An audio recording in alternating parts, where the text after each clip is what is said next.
WineText, it's true. I am making my first video for you guys. I'm super excited, especially because we've got this incredible offer of lowering the free shipping threshold from 12 to 6. The Uggiano Roccialta Chianti 90 points decanter. For me, what I love about Chianti and what I hate about Chianti is the same, which is there's a dominant brand called Ruffino that most of you that are watching right now, when you hear Chianti, you think about the tan or the gold label Ruffino, and that's your kind of data point, and then that's it. And it's kind of the same issue that Pinot Grigio has with Santa Margherita. The reality, though, is Chianti in today's environment, especially as the dollar gets stronger against the euro, creates a remarkable opportunity.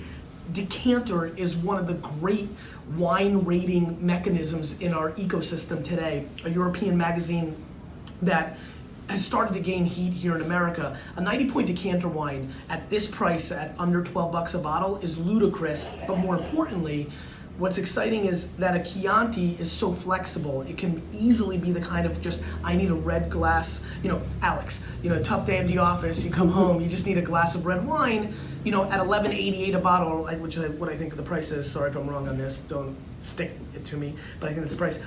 All of a sudden that's not scary to pop. It's not a $40 or $50 bottle of wine. It goes great with pizza or like Chick-fil-A. Like it's very casual. However, and when you taste it, on the nose, it's got this great raspberry and kind of cherry thing going on.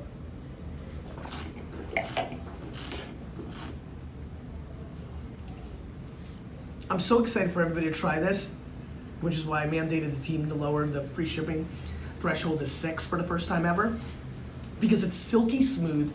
It comes across to me like a $25 to $30 like Rosso di Montalcino or something of that nature. If I tasted this in a brown paper bag and somebody said, how much is this? I'd probably say 21 or 22 bucks. It's very well structured.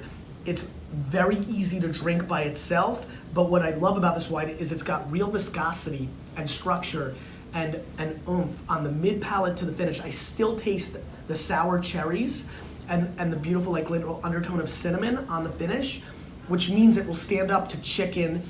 It's light enough to pair with fish. The only thing I wouldn't drink this with is a huge steak, which would probably overpower this. That's why you need a cab. But this is a remarkable red wine that is a laughable steal. And very honestly, something you should consider buying 3 or 4 cases of and using it as your gift during the holidays. You're gonna buy a much worse $10 gift card for your neighbor or friend or teacher or coworker than this. Stock up, enjoy, and thanks for being part of WineText.